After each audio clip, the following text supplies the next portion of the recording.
Oke,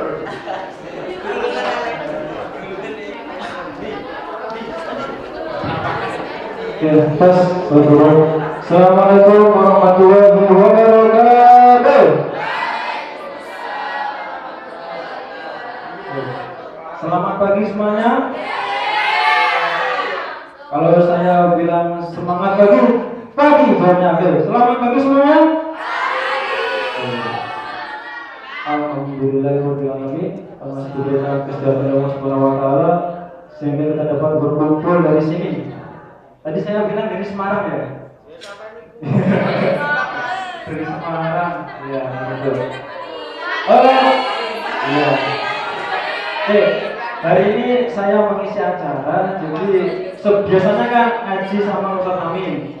Sekarang saya dipasangin untuk mengisi. Lanjut. Saya punya 4 aturan main. 4 aturan main. Yang pertama, mengikuti materi secara penuh. Jangan ada yang ini partisipasi aktif, dia nggak bisa tanya. Matikan HP Anda selama acara berlangsung. Nggak pegang HP ya? Izin meninggalkan ruangan, bernyanyi, berdansa. Ini sedikit contoh dari saya. My life, my adventure. My adventure. Mungkin ada yang belum kenal dengan saya.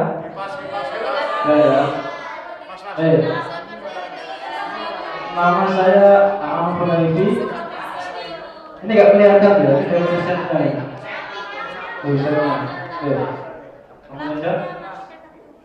Pendidikan formal terakhir di satu Geografis Kampus Mandiri Indonesia angkatan 10. Pengalaman saya yang pernah berada buku catatan akhir kuliah. Ya mungkin sebagian anak aja sudah pernah lihat ya. Ya. Jadi mungkin apa namanya itu sebenarnya bukan novel, hanya sebagian catatan harian saja. Jadi saya minta maaf kalau ada kata-kata yang mungkin salah atau lebih settingan. Yang kedua, ini saya juga sudah menulis buku Separuh Ginjal untuk Ayah. Ini cerita pribadi saya. Aktivitas sehari-hari, trainer motivasi memper, penulis novel, mentor di kampus MIC, dan saya bekerja di staf program Yatim Mandiri Surabaya.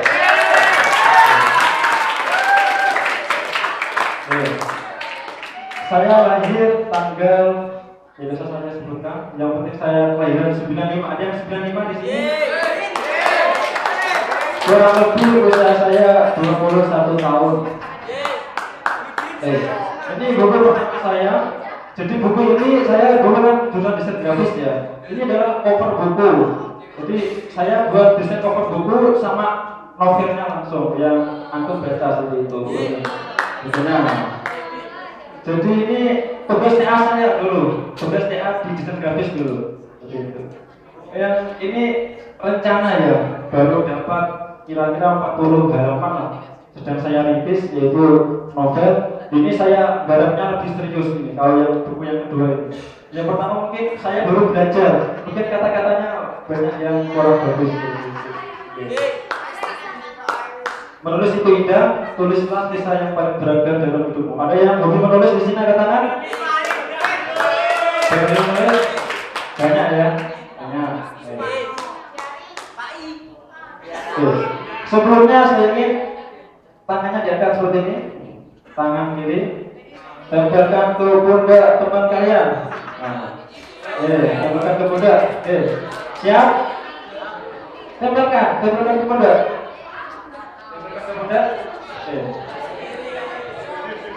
Ikuti saya ya. Teman-teman, tolong perhatikan ada ini dengan baik. Oke, terima kasih, tepuk tangan buat anda semuanya. Lanjut, saya membahas tentang move on. Di sini ada yang pernah patah hati, ada yang pernah galau mungkin. banyak pastinya ya, pasti banyak. Oke. Tapi ini lain, ini komponennya untuk masa depan. Oke. Yang pertama ada visi, anticipation, collaboration. Visi, yang pertama itu visi agar kita sukses. Itu target yang akan kita gapai. Saya mau tanya, setelah lulus dari Indonesia, antum semuanya mau kemana? Bukan. Yang pengen jadi karyawan angkat tangan. Yang pengen jadi karyawan, yang pengen jadi pengusaha. Saya mendukung. Semoga antum semuanya jadi pengusaha ya, pengusaha yang sukses. Ini kita harus mempunyai target. Target ini sangat penting sekali. Jadi kalau saya ini punya proposal kehidupan. Jadi mulai dari tahun ini tahun berapa? 2015 ya. 2016. Sorry. Bisa dirancang ya 2016. Saya keluar dari MSc tahun 2016. Setelah itu saya lulus lagi. Saya ingin kuliah. Ditarget mungkin sampai tahun 2017. 4 tahun ya. 16, 17, 18, 19,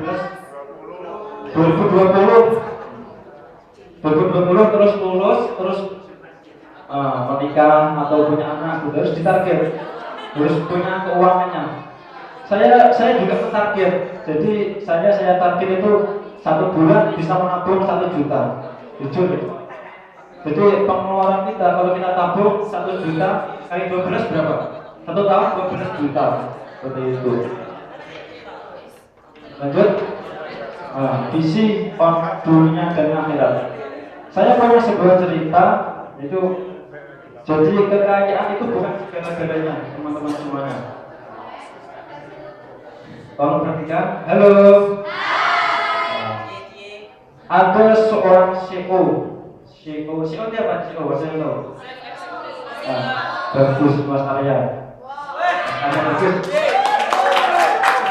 CEO PT Hyundai, yang tahu Hyundai dari Korea, itu direkturnya itu bunuh diri. Padahal dia sudah kaya, punya mobil, punya rumah yang bagus, punya istri yang cantik. Dia bunuh diri. Ada apa? Karena ini dunia. Kalau kita terus mengejar dunia, maka kita akan termakan dunia. Jadi orangnya bunuh diri karena frustasi. Beda. Kalau orang tersebut diimbangi dengan akhirat, kita bisa sukses mulia. Itu kita bisa kaya dunia dan kaya akhirat. Semuanya harus seimbang. Setuju? Betul. Itu ya. Catat. Lanjut action. Harus punya skala prioritas dan aksi strategis. Kerja keras, perkuat main ini. Itu apa namanya? Sindrom adrenalin. Jadi kita harus intinya nekat. Walaupun kita punya modal 1 juta, tapi kita harus nekat, harus bisa buka usaha 5 juta, entah itu pinjam atau apa. Terus punya adrenalin yang tinggi. Yang kedua, kerja cerdas, asah brain memory kita. Terus kerja ikhlas melibatkan Allah Subhanahu wa taala. Jadi kalau kita sudah kerja keras, kerja cerdas, malamnya kita sholat tahajud, langsung kita libatkan oleh Allah Subhanahu wa taala. Kita berdoa, minta, ya Allah, semoga saya bisa menjadi orang yang sukses seperti itu. Oke. Asal brain memory Anda libatkan Allah Subhanahu wa taala. Ini pastinya paling penting. Enjoy, bertumbuh, dihargai. Oke. Di sini semuanya punya hobi, punya passion juga. Nah, ciri-ciri orang yang kerjanya bagus itu pertama enjoy. Dia di posisi manapun dia enjoy. Dia menikmati pekerjaan. Contoh, semuanya Mas Hendra ya, kerja di otomotif. Sudah enjoy dengan pekerjaannya. Enjoy ya, menikmati. Terus setelah enjoy, apakah sudah bertumbuh, sudah expert, sudah ilmu pengetahuannya tambah lagi, pengalamannya tambah lagi ya. Oke. Yang ketiga dihargai. Maaf ya. Tidak harus mohon maaf, dihargai. Dihargai ini ada 2 versi. Dihargai dalam bentuk ujian dan dihargai dalam bentuk mohon maaf, sudah gajian. Oh, alhamdulillah. Itu digaji ya, dihargai. Jadi boleh Anda menjadi lulus kerja di administrasi, kerja sebagai staf program, kerja di mana-manapun. Yang penting kita enjoy, menikmati. Kalau kita nggak menikmati, saya yakin tidak lama kemudian kita akan resign dari perusahaan tersebut. Ini kenyataan ya, angkatan 9 atau angkatan berapa itu baru kerja 2 bulan 3 bulan banyak yang resign. Apa?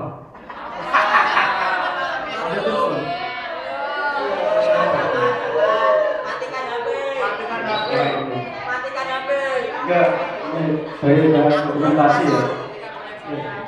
Lanjut, ya seperti ini.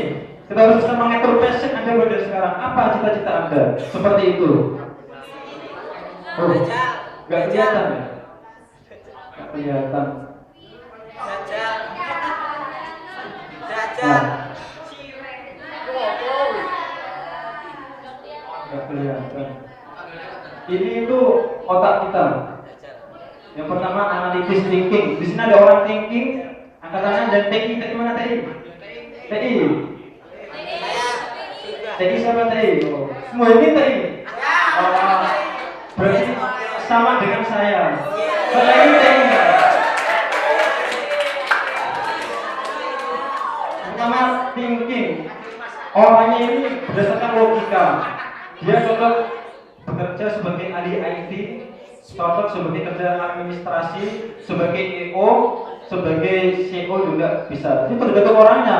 Kalau contoh Mas Bimbing ya, kalau nggak bisa ini ya sama saja. Tapi ini orangnya itu yang saya salut, orangnya sangat teratur. Dia disiplin orangnya.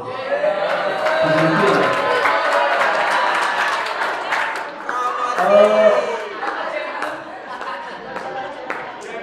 Yang selanjutnya kreatif, ini intuitif kalau nggak salah. Intuitif ya. Sebentar kalian. Ya, pokoknya iya. Nggak kelihatan soalnya. Benar jadi Mas. Perfect. Perpaduan warna Mas. Hitam dan gelap.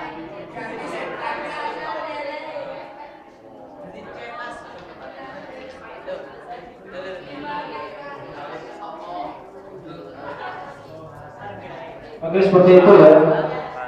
Sensing. Ada orang sensing mana? Katakan sensing. Dan sensing. Intuitif. Kita Mas sensing bisa Mas jelas no.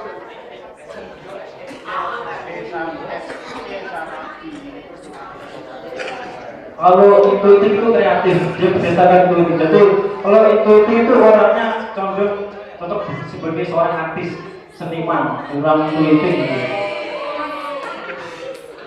Yang satunya feeling, perasaan. Ini apa?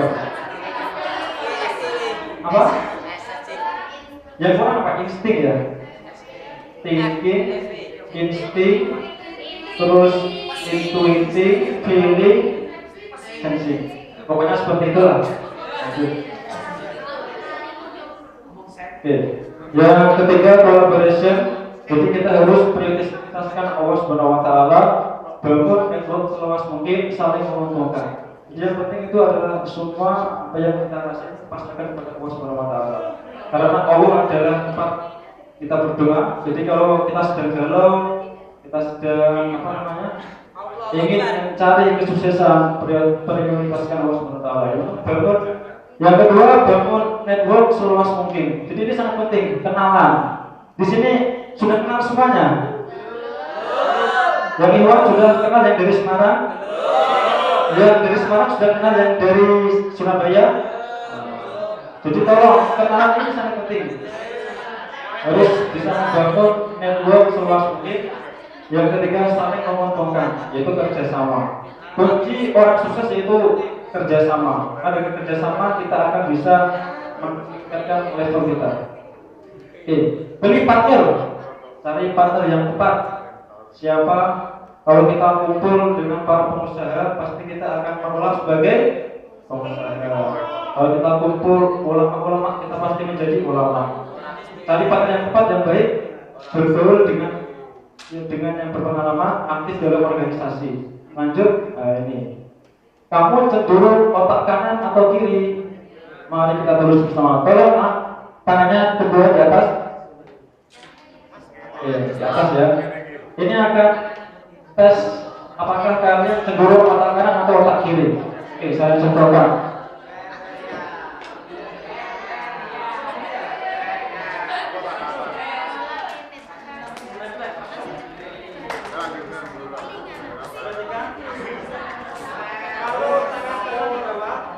Berarti cenderung otak kiri. Siapa yang tangan kanannya di bawah? Di sini, kanan di bawah. Angkat tangan. Itu cenderung otak kiri.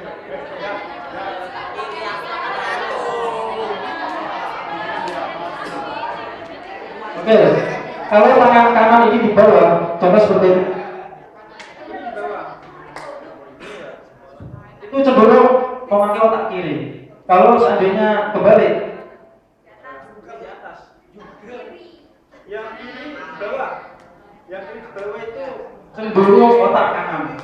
Coba kalian rasakan, enak yang mana? Beda kan?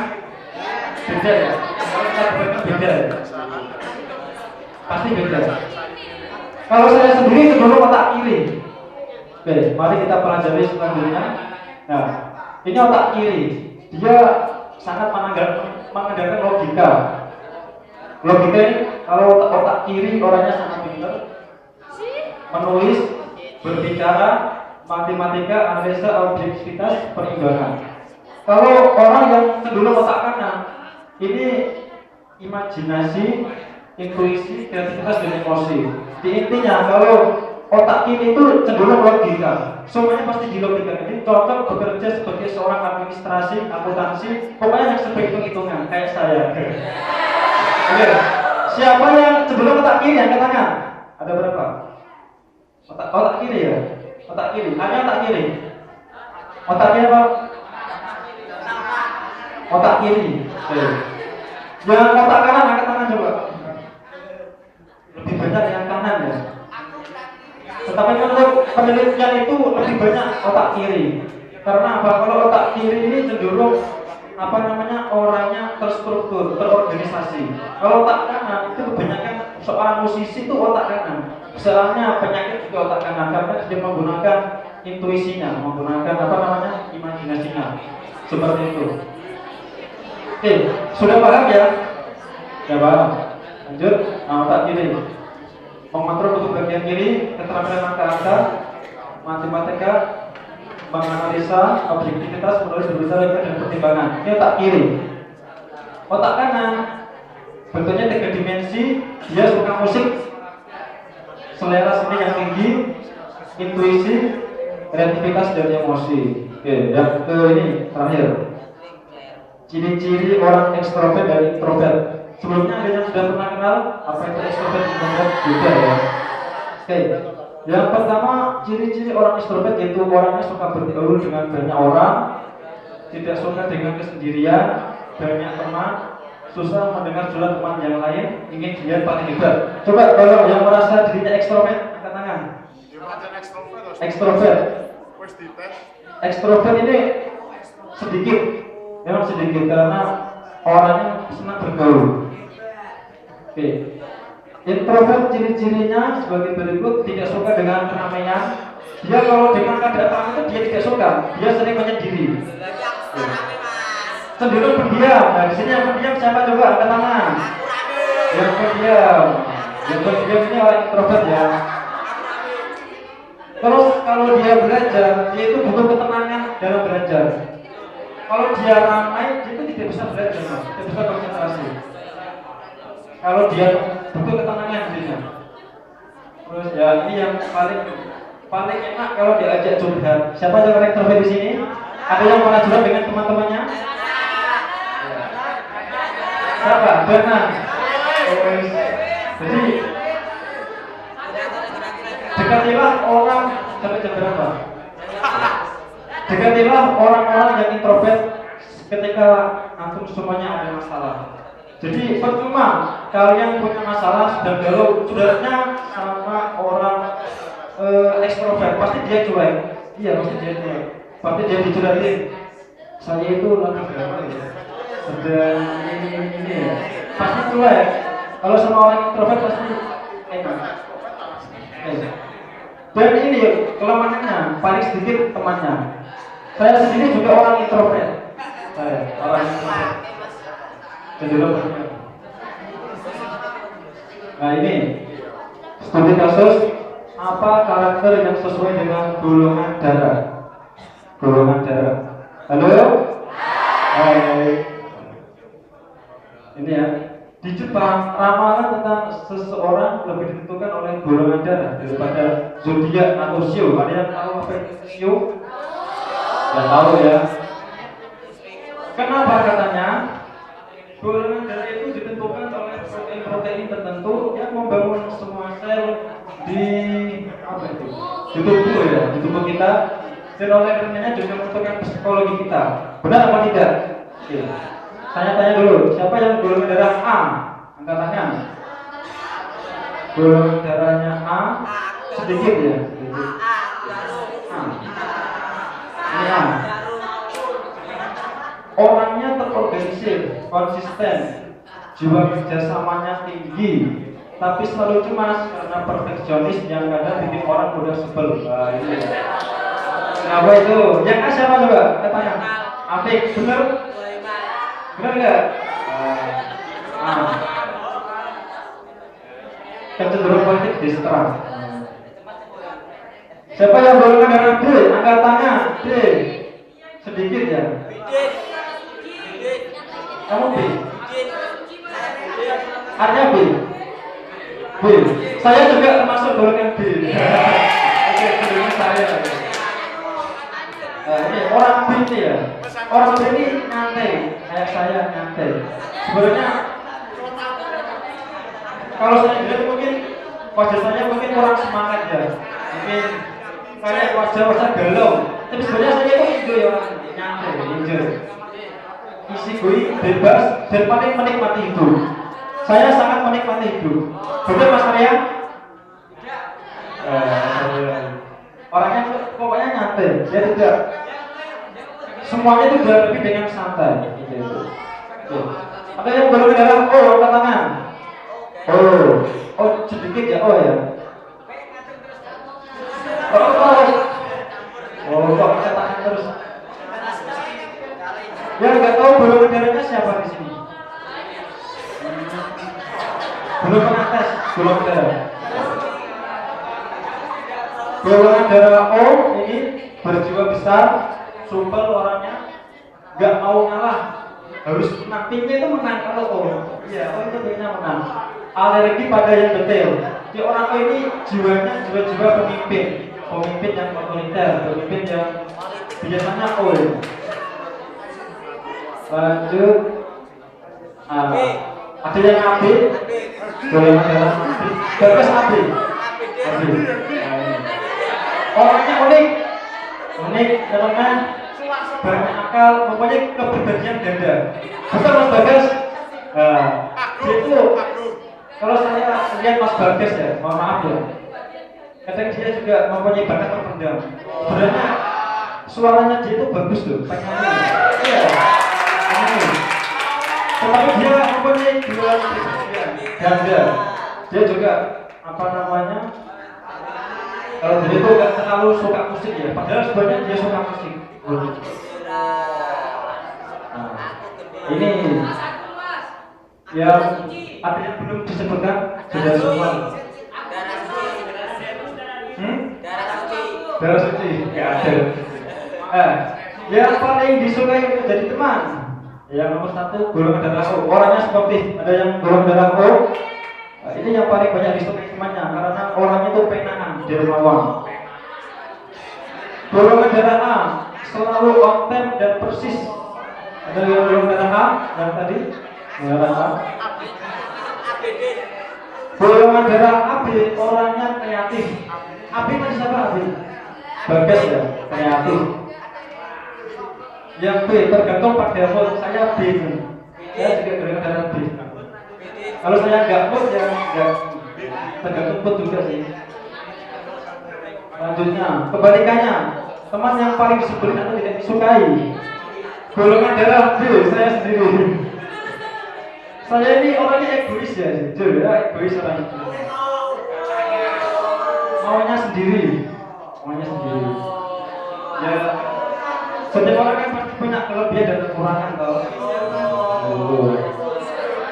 Yang golongan darah AB double standar, ini gak tahu maksudnya. Tapi dia mempunyai dua kepribadian, kadang bisa baik, kadang bisa buruk. Ini bingung ya AB ini. Kayak itu, double standar. Golongan darah A selalu taat dan scrupulous. Apa itu scrupulous?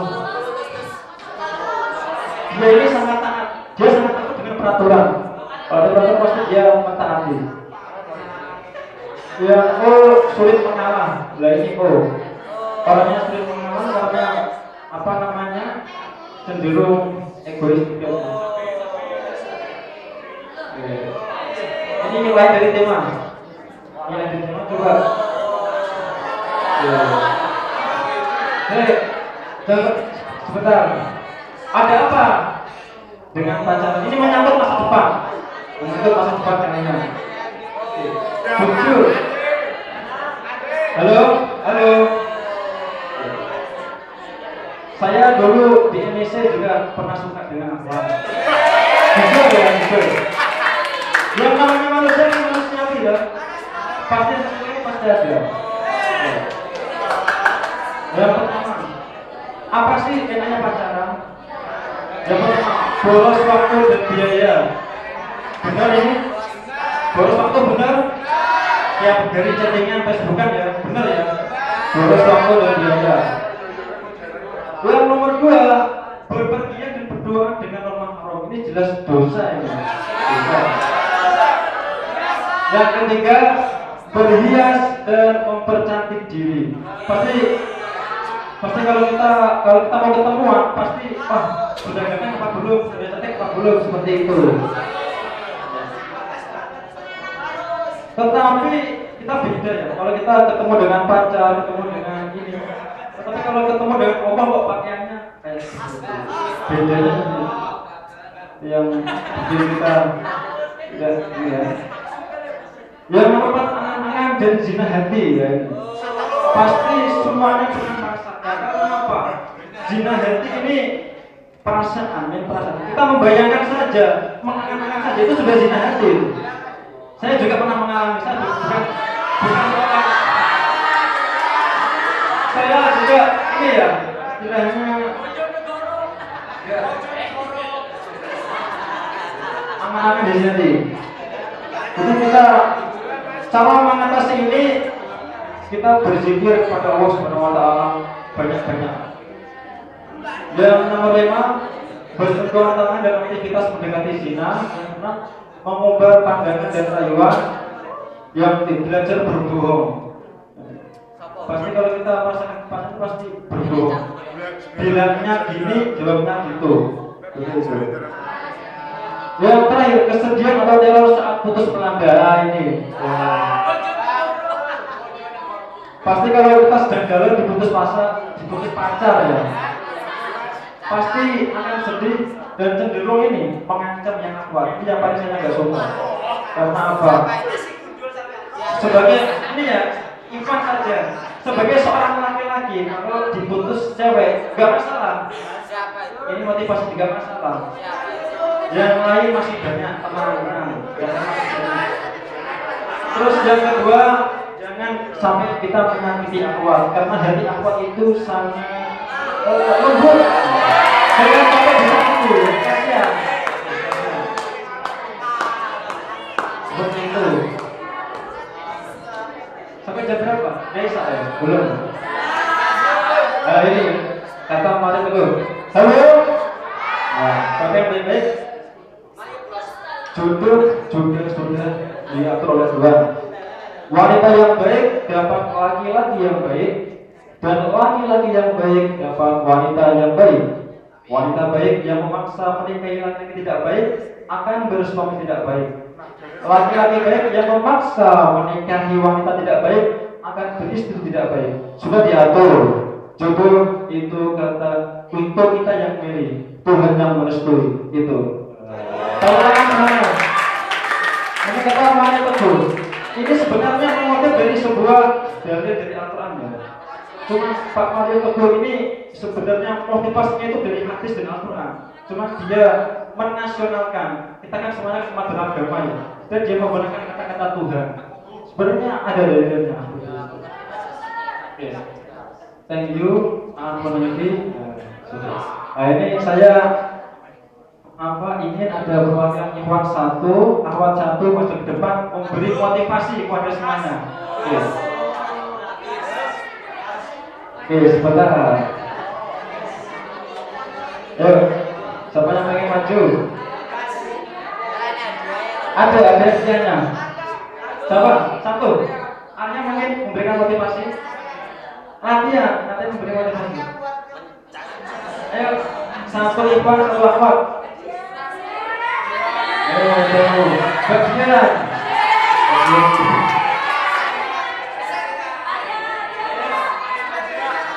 Sudah bisa?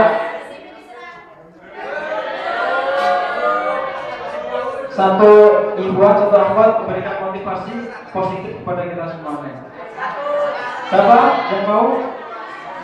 Yang Akhwat mungkin? Bagian? Monggo. Di depan sini.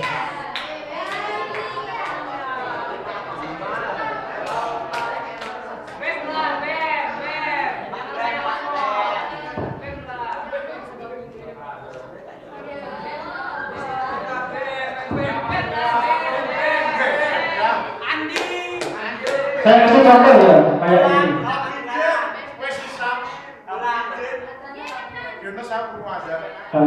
Saya kasih contoh 1. Cara memberi motivasi yang baik.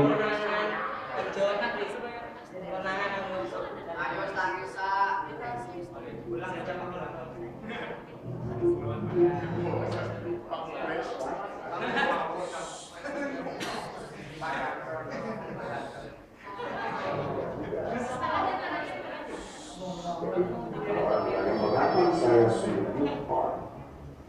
Itu dia membandingkan dirinya dengan orang tidak baik. Orang tidak baik itu cepat move on. Kok bisa orang tidak baik cepat move on? Ini akan logikanya. Orang putus dari cinta itu pasti sakit karena cintanya serius. Jadi orang yang putus cinta tidak sakit, tidak serius cintanya, main-main. Gitu. Ada kesombongan, ada kesemena-menaan, ada sikap menyepelekan orang lain. Jadi kalau putus ya udah move on, cepat sekali. Berarti cintanya tidak serius. Nah, orang-orang yang mengeluh mengapa dia sulit move on, 1, syukuri. Berarti kalau saya sulit bergerak, sulit pindah, itu berarti cinta saya kuat. Itu sudah diputuskan, kan ada orang putus musiman. Yang itu ya, musim kelengkeng, musim kolang kaling, durian itu putus, selama bulan puasa putus itu yang ada. Nah, sih. Tapi kalau selama putus itu tidak ada perasaan apa-apa, lalu sambung, mudah nanti putus lagi, berarti apa? Sebetulnya tidak ada cinta. Sebetulnya tidak ada cinta. Kalau semangat kami bilang, bisa cinta tidak ada lebaran. Oh, kita. Berarti orang yang putus dan menderita cintanya serius, sulit, syukuri. Terus gini, saya sudah mensyukuri putus. Betul.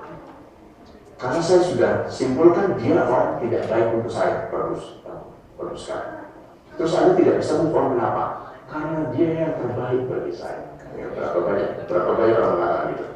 Putus, sakit, lalu bilang apa? Dia tidak baik bagi saya, tapi dia bilang dia yang terbaik. Berarti apa? Orang yang tidak bisa move on ini menganggap dirinya sangat rendah sekali, sampai pengkhianat pun dianggapnya yang terbaik. Jadi orang-orang yang sulit move on, di samping mensyukuri sulitnya move on, harus melihat bahwa dirinya sangat tidak cerdas. Membiarkan lama-lama bersedih mengharapkan kembalinya seorang yang tidak baik. Kalau putusnya bukan karena pengkhianatan, tapi karena keluarga, karena macam-macam, sakit ya, betul. Putuskan, apakah bisa diperbaiki? Kalau tidak, move on. Kan tidak mudah. Ya, kenapa? Janjinya bagi orang yang move on adalah pasangan atau cinta yang lebih baik. Kenapa sulit? Karena setan juga ingin Anda stuck. Setan ingin Anda tidak bergerak, mengharapkan perginya orang tidak baik, merusak diri. Kalau banyak orang putus cinta jadi tidak menarik, bahkan untuk orang yang dulu. Apa itu untuk apa? Kalau putus cinta mengurus diri, tidak makan, tidak mandi, tidak memperhatikan penampilan, jadi apa? Pantas dihapus dari pergaulan. Di orang kalau tidak bisa move on gitu, itu senang-senangnya sudah mulai. Debat satu anak manusia lagi melemahkan dirinya, mengharapkan masa lalu yang buruk, merindukan ini, menyepelekan, mendustakan masa depan yang terbuka. Nah, satu bersyukur, kedua lihat dirinya tidak tegas dan very stupid. Setelah itu putuskan gini, oke, kan rasa itu ada, rasa sakit itu ada, tetapi kan moving on bukan soal menghilangkan perasaan. Itu banyak orang bilang, aku bisa move on masih sedih, salah. Justru dalam perasaan sedih itu you move on. Orang move on itu sedih. Kalau orang bilang dia, aku harus tunggu ini supaya tidak sedih lagi. Tidak bisa, orang move on itu sedih. Memutuskan untuk ketemu orang baru, bergaul dalam pergaulan baru, mencoba sesuatu yang baru dia bisa disebut move on. Selama dia dalam keadaan sedih dan tidak bergerak, tidak move on. Selama dia bersedih dan bergerak, dia move on. Namanya dulu bergerak. So, anjurannya jauhi yang membuat Anda mengingat-ingat kembali keadaan yang Anda rindukan dulu. Mulai kenalkan diri dalam kehidupan lama yang Anda tinggal. Dulu kan pernah bahagia atau sebelum mencintai? Pernah kan? Terus kenapa sekarang tidak bahagia lagi tanpa dia? Lucu sekali. Masuk saja ke kehidupan dulu. Orang tua yang diabaikan, adik-adik yang diabaikan, teman-teman yang diabaikan, hobi nonton yang jadinya hilang, hobi melukis yang jadinya hilang, hobi menulis puisi yang jadinya hilang karena hubungan cinta yang dulu. Hidup lagi sebelumnya. Nah, banyak orang tidak hidup lagi sepenuhnya seperti dulu waktu dia bahagia tanpa kekasihnya itu. Jadi, berarti kalau gitu ini masalah keputusan untuk hidup dengan sebaik-baiknya. Jadi bukan menunggu perasaan itu hilang, dalam perasaan sedih itu move on. Lakukan sesuatu yang membuat Anda menemukan kembali bahwa Anda bisa berbahagia hidup tanpa ini.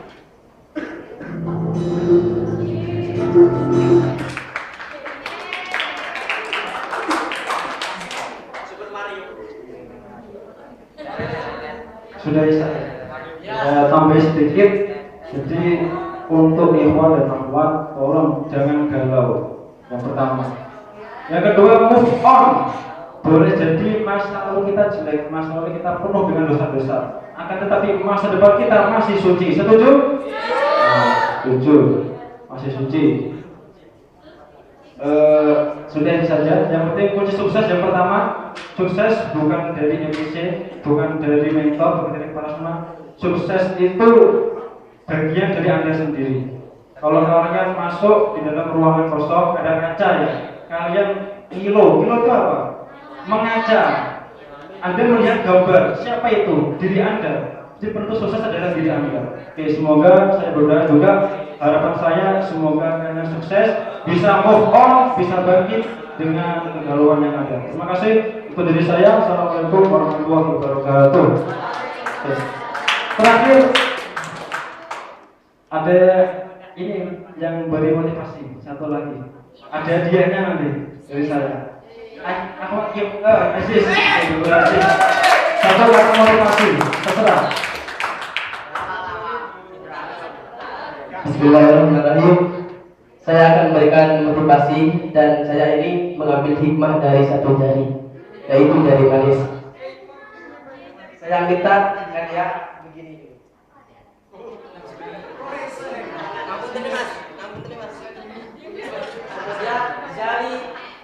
Teguh mas.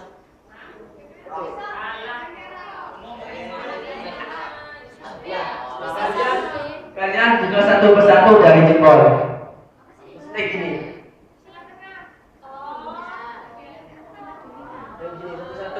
Itu satu. Bukan. Yang tidak bisa dibuka dari apa?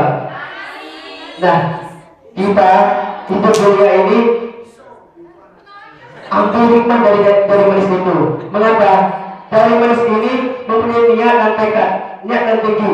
Meskipun keadaan apapun, sulit, senang, pasti niatnya lurus, teguh, tinggi, tidak mudah goyah. Begitu, paham? Yang mungkin itu dari saya. Wassalamualaikum warahmatullahi wabarakatuh. Super sekali dari Mas Najis. Dari mana Najis? Dari Madura. Ini saya angkatan pertama kali yang dari Madura. Angkatan saya nggak ada yang dari Madura, baru tahun ini ada banyak dari Madura. Itu yang motivasinya ya. Masih sedikit, tapi nggak apa-apa. Yang penting dapat syarat ini bisa. Ini, ya satunya tunggu. Yang apa siapa? Masih satu. Ayo, gak apa ya? Yang apa? Berikan motivasi, gak apa-apa. Di depan. Di depan sini ayo. Hikmah.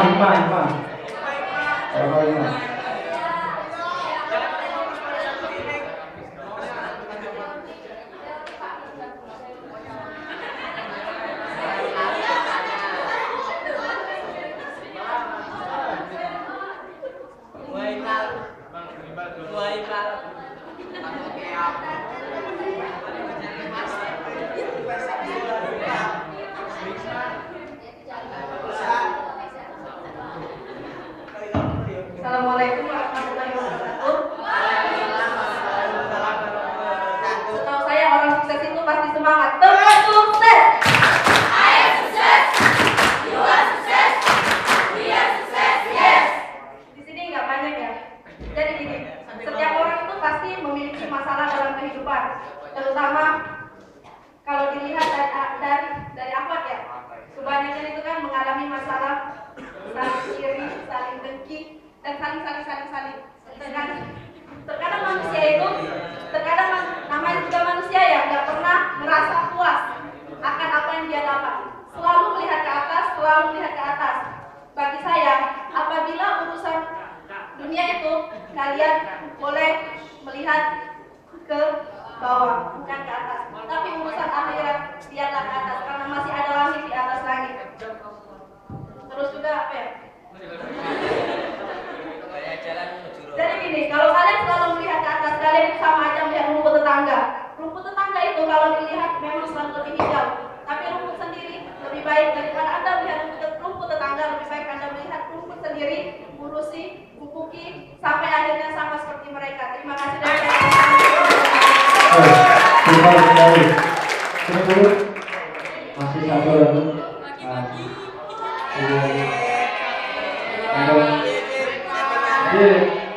Itu ya. Ini juga saya bersyukur. Ini juga melatih saya. Saya jujur dulu orangnya pendiam, nggak seperti ini. Jadi saya bersyukur ada kalian semuanya. Jadi saya bisa melatih.